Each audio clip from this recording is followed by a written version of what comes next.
Well, today's video gonna be straight, simple, straight to the point. We're putting a carburetor on this C10 with Kentucky Life here. It's in the box. Of course it is. That's what comes in boxes, is packages and carburetors. And they was nice enough to give us a gasket, so that saved me about $30. But look how pretty this is. It's too good for the truck. But it is a one-to-one match exactly of what's already on the truck. It's actually a Rochester, so... Says so right on the side. Yep. If you can't read, you shouldn't went to school. Or at least, you know, picked up a book or something. Actually, they don't say Rochester. Don't it? It says dual jet. Oh, dual jet. Okay. So how much you pay for this? I paid like $316, and I got this carburetor, and they was nice enough to give me a gasket. That's not a lot for $300 and something. I know it, but have you seen the price of groceries?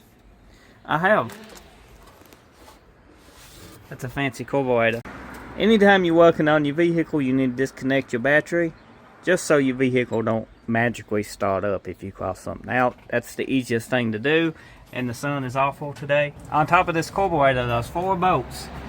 You will need to remove those 4 bolts, but before you remove them 4 bolts, you need to undo your fuel line here with a wrench and some vacuum hoses. And if you need the locations of them bolts, well, here they are on this new gasket and on this carburetor. I know this is chaos video, but stay, you know, you enjoyed it this so far, you can enjoy it to the end. I just realized What? we don't have the gasket that goes on top. We don't have the gasket that goes on top. We didn't have it before, so it don't matter, does it? No. Okay then. By the way, bolts was loose. Is the backings loose? No. No, they tight. We gotta do the fuel line. Yeah, we gotta do the fuel line. But yeah, these bolts right here were finger tight, so that probably didn't help matters any. Yeah, and I diagnosed this truck in case you didn't know. I said it needed a carburetor. We bore scoped it. There was a ton of fuel in it. It was flooding and smoking out of the tailpipe here. And we did go through all the steps to make sure it needed a carb first. But this was $400, and then if this don't work, then I probably won't be in the next video because he probably strangled me. Most definitely. Yeah, so like, subscribe, and comment. Or I'll just take the old carburetor and throw it through the windshield and, you know, start fires and stuff, because that's always... Are you entertained yet? Are you entertained? You can put when you do your fuel line, put your towel or a rag under this.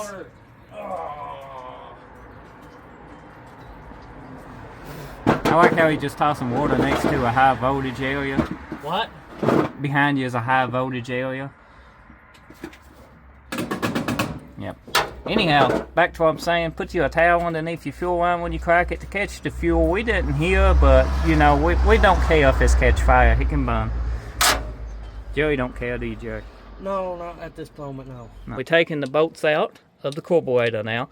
As I said before, you done seen the bolt location. I'm hearing a lot of we, but it's mostly me. We got small bolts in the back, you can see. Will you kindly sit big bolts in the front. I will. See? Teamwork. Take that little clip off. We're gonna lose that. By the way, these little clips are really simple. You just pull back on this tab and it'll pop right off. And as you can see, it just slides into that groove. Yeah. Make sure you lose that, James. You can buy these in a universal kit. If you're in a small town, you have luck. But if you're in a big town, you might go find these extra. Okay, now we're just going to pull this linkage forward, unhook that. That is the easiest linkage I've ever took apart. Two gasket, they got a top and bottom. You got your flush side, and then you got your recess side. This is top. Sometimes they marked on them, but you want to make sure your surface is clean and your gasket is lined up good. Come check this carburetor out that we removed. This is an old gasket. This is the bottom of it, and this is the top. And if you look here, this was extremely wet, and it was running down into the intake. And this carburetor is pouring gas on the inside. Typical Rochester doing Rochester stuff. So we're going to go ahead and put our bolts in, hook up vacuum gauges. Vacuum ports up, not gauges. You don't have to comment below. I know what I'm talking about. I might not sound like it. No, you don't lie to me.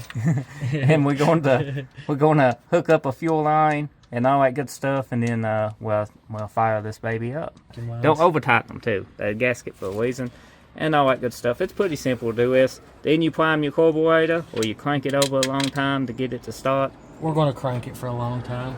Yeah. Just get these bolts started. I got one in back there already. I got one more to put in over here. They're not really that hard to get to, honestly. Pretty easy. And then we're going to take that, put that there, take that, put that there. That's a nice dump truck. James likes his dump trucks. Oh, see, and this is why we don't tighten the carburetor down all the way, so it's got a little bit of wiggle room, so I can get that to go on there, get that one to go on there, get this one down here to go on there, get this one to go right there, and then there's a vacuum line that goes right there. Now all those are on. We're going to start this fuel line by finger. Get that up there. And we're going to tighten this to German torque specs, Guten Tag. I'm going to tighten over here first so you can watch the gasket press. I'm going to go crisscross pattern. So, did that one, going to do this one.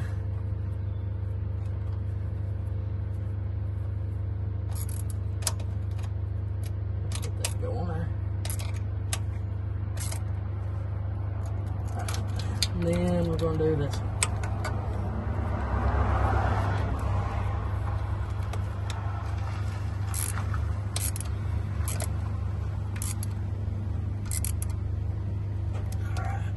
Also, it probably wouldn't hurt after a few hundred miles to go through and retighten those, just because the gasket's going to compress.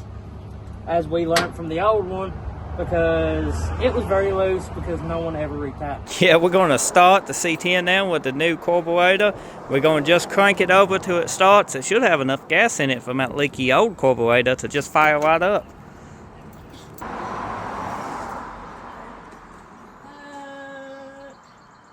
Hot. And a little hot.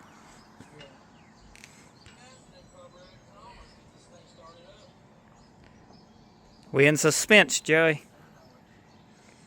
If I was a fat man, I done died. What, James? If I was a fat man, I done died of suspense. I need to pump the gas. This is my gas.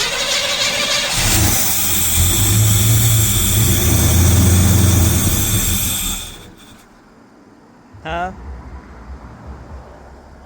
What? What? What? Hey, What? the blower motor started working. Oh, that's good. Fix. It's happy. You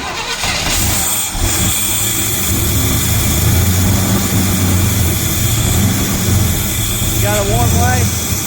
I need to adjust the idle up a little. Go ahead.